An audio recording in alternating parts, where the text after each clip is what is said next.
Bonjour tout le monde, ici le pasteur Gabriel Jeanne-Rose.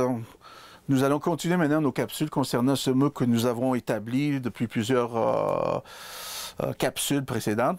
Et vous voyez à quel point que c'est un sujet qui est énorme d'avoir et d'arriver à connaître et de comprendre, d'avoir cette connaissance et cette compréhension que nous obtenons des Écritures et qui provient non d'un système séculier.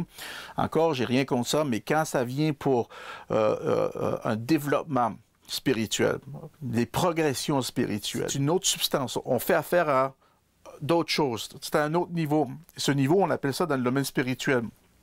Vous êtes, je suis, esprit. 1 Thessaloniciens 5, 23 nous parle de ça, que nous sommes esprits en premier tout. Et donc, nous obtenons des connaissances et des compréhensions provenant du domaine spirituel. Alors, regardez dans 1 Corinthiens, le 2e chapitre. Et vous allez voir que nous allons adresser un mot aujourd'hui. Et le mot que nous allons adresser aujourd'hui, c'est le mot épignosis. Le mot épignosis, c'est le numéro 1922. Épignosis, numéro 1922. Et nous allons regarder ce mot-là parce que c'est un des mots, les plus importants et les plus détaillés à saisir et capter, dans le sens de ce que ça apporte et ce que ça ouvre. Maintenant, avoir dit ceci, maintenant, c'est important de savoir que nous avons déjà tous les ingrédients, tous les outils, je peux me servir ce terme-là, tout ce qui est essentiel à obtenir ce épignosis. On n'est pas pris au dépourvu ici. Ce n'est pas comme essayer de deviner ce qui doit être fait. Non, au contraire, c'est maintenant nous avons cette capacité. Et vous savez que vous et moi, nous sommes appelés à une profondeur. Vous savez que dans 1 Corinthiens 2, justement, laissez-moi vous lire ce verset-là. Et quand on arrive, je vais lire 1 Corinthiens 2, versets 9 et 10.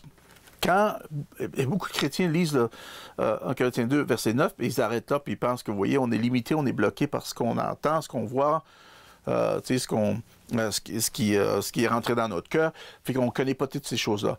Mais si vous continuez à lire le verset, vous allez avoir votre réponse. Et donc, voici pour ceux-ci qui pensent qu'on est tous limités par une connaissance. C'est vrai qu'on est tous limités par une connaissance séculière, naturelle, terrestre. Oui et amen à ça.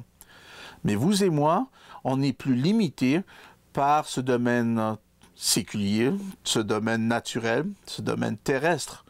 Nous sommes esprits. Nous faisons un en esprit avec le Seigneur. Corinthiens 6, verset 17, nous dit qu'on est un en esprit avec le Seigneur.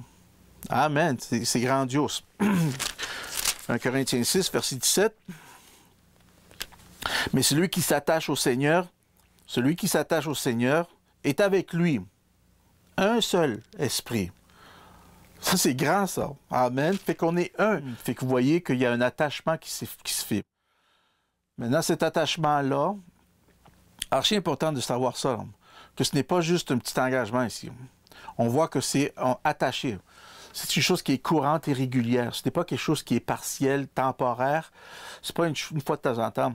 C'est pas pour. Je parle pas aux chrétiens qui lisent leurs paroles une fois par mois ou qui sortent des petites cartes de souhait ou ils sortent des petites cartes. Il y a des versets qui sont écrits puis ils lisent ce verset-là puis ils ont leur portion quotidienne. Je parle pas de ça, là. Je parle pas de ce genre de mentalité de chrétiens. Je parle pour ceux qui sont vendus, amen, et qu'on vit, qu'on vit par l'esprit, on vit par la foi, amen, que c'est constant cette affaire-là. On le vit parce que c'est réel et c'est une réalité ce qu'on vit. Amen. Et notre relation est archi importante et qu'on porte une attention à la développer plus profondément, cette relation qu'on a avec le Seigneur. Parce que c'est tout à propos de cette relation. Amen.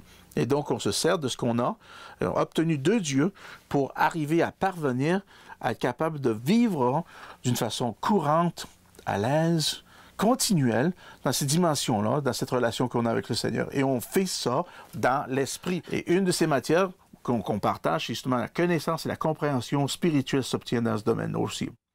Fait que quand on arrive ici, verset 9, 1 Corinthiens 2, verset 9, il dit « Mais comme il est écrit, ce sont des choses que l'œil n'a point vues, l'oreille n'a point entendues et qui ne sont point montées au cœur de l'homme, des choses que Dieu a préparées pour ceux qui l'aiment. » Et là, tout le monde dit, arrête là, et dit « Ah ouais, t'as vu, regarde, c'est fait qu'on l'aime, mais il y a pas, on sait pas tout ce que Dieu va faire, on comprend pas tout ce que tu fais, puis continuez à lire, vous allez avoir votre réponse. » Verset 10 dit « Dieu nous les a, regardez ça, révélés. Comment? Par l'Esprit. » Amen. Il ne s'est pas servi de vos émotions, de votre désir. Il n'est pas venu nous parler dans l'âme, par lequel l'âme est dans un contact courant et constant de notre environnement.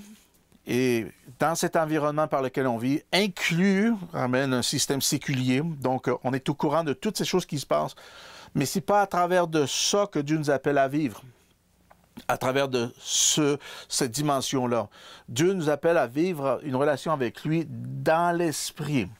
Amen. Dans l'esprit. Ceux qui louent le Seigneur doivent le louer en esprit. Amen. On le loue dans l'esprit. On vit dans l'esprit. On marche par la foi et non par la vue. Amen. Les justes vivront, pas par leur âme, les justes vivront par la foi. C'est une autre clé, une autre dimension que nous obtenons dans le domaine spirituel. Et l'autre, c'est d'obtenir cette connaissance, cette compréhension. Donc ici, regardez, verset 10, il dit « Dieu nous les a révélés par l'Esprit, car l'Esprit sonde toutes choses, et même les profondeurs de Dieu. » Il y a une profondeur, frères et sœurs. Il y a une profondeur ici que Dieu nous appelle. Et ce n'est pas une honte de le dire que Dieu nous appelle à une profondeur, mais aussi ça éveille cette conscience du fait que s'il y a une profondeur, il y a quelque part une disponibilité à ça, l'obtenir, et absolument. Mais ça va demander des particularités, comme de creuser, d'étudier votre parole, de méditer sur la parole de Dieu, et non de faire une fois de temps en temps, ou quand ça vous plaît, ou quand vous êtes dans le trouble, ou quand vous avez besoin d'un encouragement. Ceci devrait être secondaire. Ces choses-là, de la manière que nous vivons notre chrétienté, ne dépend pas des circonstances. Si nous avons la parole de Dieu déjà dans notre esprit, et qu'on a déjà cette compréhension, cette connaissance, les épreuves et tout ce qui nous déçoit, et tout ce qui vient contraire à ce que nous avons reçu, va facilement se faire tasser en naviguant à travers de ces obstacles-là parce que nous avons obtenu, amen, et nous avons une connaissance des Écritures. Et c'est la connaissance de la vérité de cette Écriture-là qui est archi importante pour vous et moi. Et donc, c'est une chose qu'on voit très peu, de moins en moins, et c'est pourtant la chose principale à obtenir. Puis je vais vous le montrer dans les Écritures à quel point elle est principale, et c'est une chose qui doit se faire. C'est pas quelque chose qui est négociable, dans le sens que si on veut vraiment vivre dans cette dimension-là et obtenir tout ce que Dieu a pour nous, vraiment, c'est en comprenant tout ça, avoir cette compréhension et cette connaissance dans le domaine spirituel. Puis je veux dire, on n'est pas mis à nu, on est outillé pour ça, on a tous les ingrédients. Si vous avez accepté le Seigneur Jésus-Christ, vous avez tout, amen, tout ce qui est nécessaire pour obtenir cette connaissance, cette compréhension. On l'a, parce que ceci, n'oubliez pas que cette épignosis-là, elle est, comme j'ai dit auparavant dans les vidéos précédentes, qu'elle s'obtient en poursuivant Dieu. Donc, en la poursuivant, elle s'obtient, parce que de nous-mêmes, on ne peut pas l'obtenir, puisque si vous lisez, et vous continuez dans le deuxième chapitre ici de Corinthiens, il dit que même l'homme naturel n'accepte pas les choses de l'Esprit de Dieu, car elles sont une folie pour lui, et il ne peut les connaître, il ne peut les ginoskos. Ginoskos parle d'une connaissance expérientielle. Il ne peut pas l'expérimenter. Il ne peut pas expérimenter parce que c'est spirituel qu'on en juge, qu'on en distingue. C'est spirituellement qu'elle vient trancher. Vous voyez donc qu'il y a une séparation maintenant. Très important que vous compreniez ça. Qu'il y a une séparation, il y a une distinction, il y a une différence provenant de notre homme naturel versus notre nouvelle création. Qui nous sommes en Christ, cette nouvelle création. Et il y a une connaissance qui s'obtient, comme je dis, dans un système séculier, terrestre, mondain, Mais il y en a une autre maintenant qui est accessible à vous et moi, tous ceux qui sont nés de nouveau, qui est dans le domaine spirituel. Et le domaine spirituel est supérieur au domaine naturel, séculier, terrestre. Tout provient du spirituel. Je ne veux pas rentrer là-dedans, il y a toute une prêche là-dedans, mais pour vous laisser savoir à quel point que cette connaissance et cette compréhension est archi importante pour vous. Epignosis va vous aider à vous stabiliser, à vous fortifier, à vous rendre inébranlable dans les doctrines fondamentales, écoutez bien ça, de la vérité, puisqu'on est dans une société qui n'arrête pas d'attaquer la vérité ou questionnons la vérité. Arrêtons-nous. Est-ce que c'est vraiment, vraiment essentiel? Est-ce que c'est vraiment sensible, qu'est-ce qu'on fait? Est-ce que c'est vraiment de cœur qu'on fait ça? Et puis on se sert de différentes formes pour essayer d'amener un côté humaniste. Amen, à cette vérité-là. On essaie de la rendre séculière, de la stabiliser, de la neutraliser pour qu'elle puisse être appliquée dans toutes les sphères des vies qu'on retrouve ici sur cette terre. Non, il y a une vérité. Amen, il n'y a pas des vérités, il y a une vérité. Et c'est pour ça qu'il est très important pour vous et moi de la connaître, de la comprendre. Et ça se fait dans le monde spirituel. Amen. Comme je vous ai dit, vous voyez dans 1 Corinthiens, j'avais lu le verset 14, cette distinction que l'homme naturel n'arrivera jamais à ce domaine-là. Il est incapable. Il est incapable. Il ne peut pas arriver. C'est une folerie. Il y a des choses qui sont ridicules. Il y a des choses que vous allez faire, que Dieu va vous demander, vous pensez que c'est ridicule, parce que c'est une vérité, c'est une chose qui doit être faite. Il y a certaines décisions, peut-être que vous êtes pris maintenant, je pourrais me servir de ce terme-là, pogné, à prendre des décisions. Peut-être que vous avez fait des gaffes, vous êtes dans une situation maintenant où c'est une situation très désagréable, ça vous rend mal à l'aise, et peut-être ça pouvait même vous rendre malade. Et maintenant, vous avez des décisions à prendre, et vous avez et qu'est-ce qui arrive maintenant? C'est que vos émotions et vos passions se retrouvent dans le chemin maintenant, parce que vous n'avez pas pris cette décision provenant du domaine spirituel. Maintenant, il va vous falloir prendre cette décision-là. Et d'obtenir cette révélation de la vérité pour trancher et faire ce qu'il y a à faire. Sinon, vous allez continuer à vous rester dans ce boucle-là. Et ceci va continuer à se répéter jusqu'à temps que ça crée des ulcères, des maladies, du cancer, n'importe quoi vous voulez, des divisions, des disettes, des querelles. Vous en voulez, vous allez en avoir des problèmes si on demeure dans des choses qui sont irrésolues, dans des choses que nous savons quoi faire et que nous ne traitons pas parce que, on se garde ignorant de cette connaissance, on se garde loin et on maintient une stabilité dans une connaissance qui provient d'un système séculier.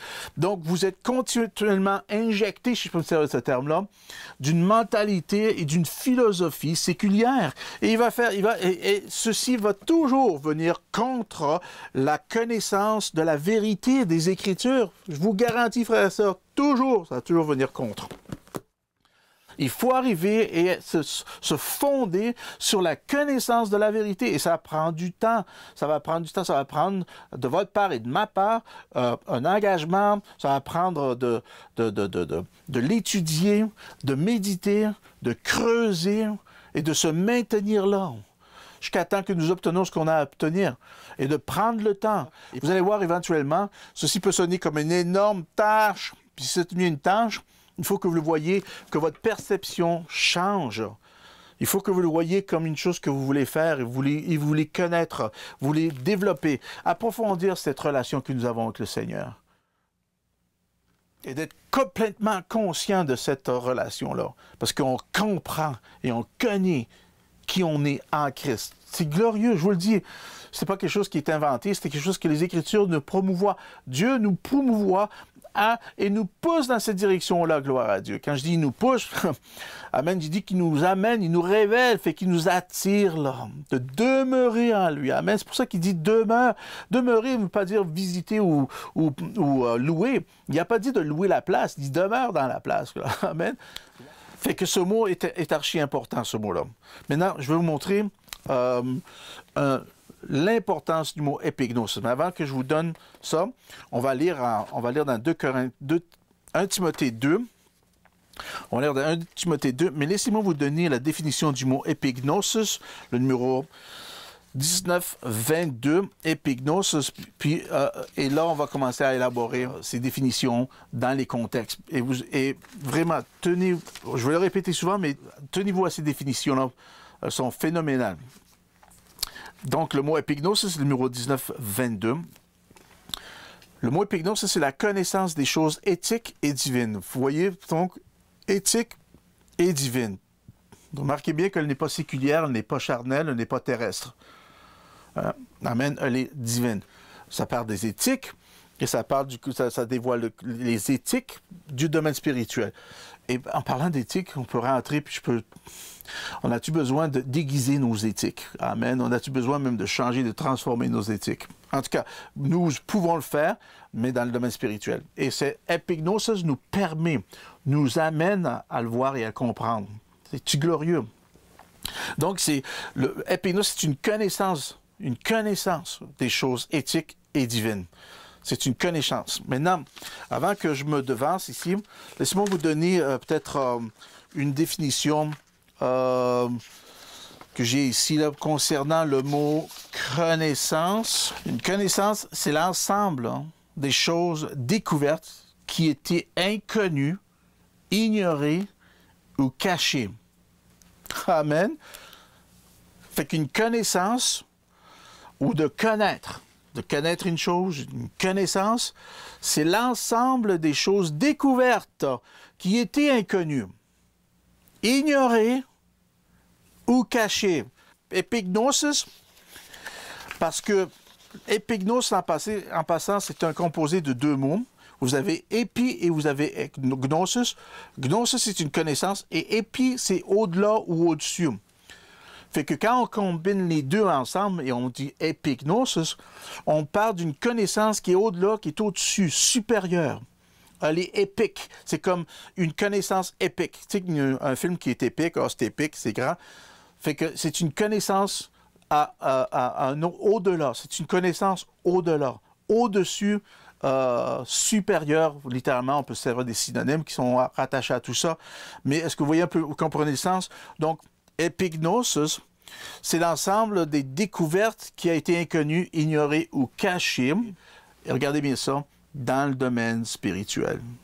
Parce qu'elle est spirituelle de nature. Amen. Épignosis est spirituelle de nature. Et donc, elle nous permet de voir ça à une dimension spirituelle. Et quand on est capable de l'obtenir à une dimension spirituelle, toute chose devient beaucoup plus claire.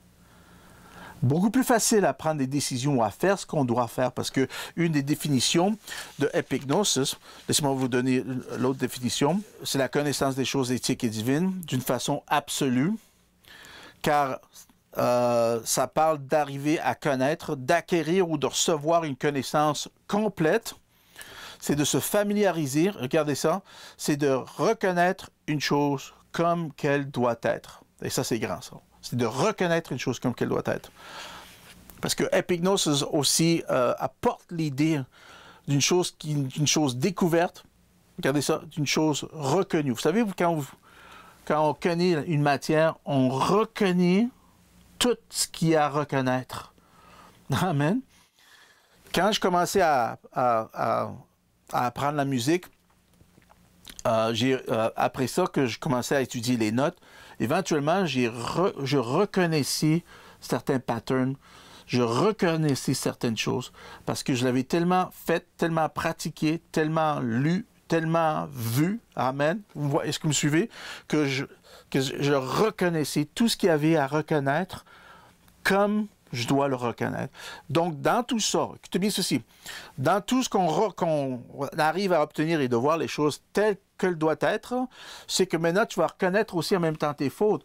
Mais tu ne le vois pas d'une façon condamnatoire. Tu le vois parce que c'est utile de le voir pour faire les changements nécessaires. Sinon, on n'arrive pas à faire ces changements-là. Est-ce que vous comprenez? Fait que ce n'est rien de mal. Tout est beau et tout est glorieux là-dedans. Elle est spirituelle. Il n'y a aucune condamnation. S'il y a une condamnation, c'est parce qu'il y a des émotions et il y a des passions que vous viviez à travers de ça qui sont incorrectes et donc vous amènent à le vivre d'une façon plus terrestre. plus séculière qu'une façon spirituelle. Et c'est là, si on n'a pas la connaissance épignosis acquise, aiguisée, et prononcée dans le sens que on a passé du temps puis on se garde là-dedans, il va être dur de faire les distinctions et même de faire les séparations entre.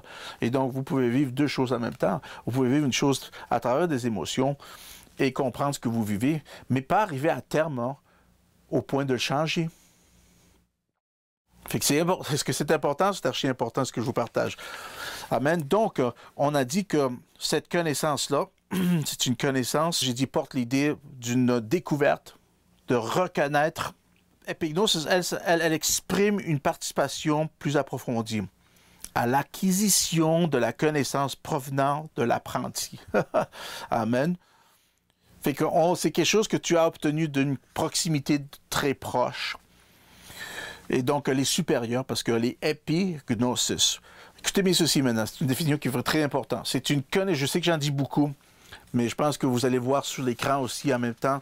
Mais ceci, c'est une information extrêmement importante à vous remettre. Maintenant, epignosis, regardez mes soucis, c'est une connaissance bien instruite, d'une intensité approfondie des faits. Wow! Ceci vient en étudiant, méditant, creusant profondément dans la vérité, en s'appliquant à connaître les faits de cette vérité, regardez ça, en détail. Donc, c'est une connaissance bien instruite, d'une intensité approfondie des faits. Ceci vient en étudiant, méditant, creusant profondément dans la vérité, en s'appliquant à connaître les faits de cette vérité en détail. Et ceci donne aux personnes une forte confiance à propos de ce qu'ils disent ou ce qu'ils écrivent. Amen. Donc, ça t'amène à une supériorité à vivre non seulement ce que tu dis, ce que tu écris, ça te donne une liberté à vraiment te tenir ferme dans ce qui est la vérité. Et maintenant, vous voyez maintenant, quand vous tenez ferme, on ne peut pas être si facilement embobiné et emballé par des doctrines ou des philosophies humaines. Gloire à Dieu, ça couvre un énorme territoire, ceci. On se reprend sur ça, puis on se revoit. Puis à ce temps-là, le pasteur Gabriel Jeannot vous dit que la joie du Seigneur soit votre force. Amen.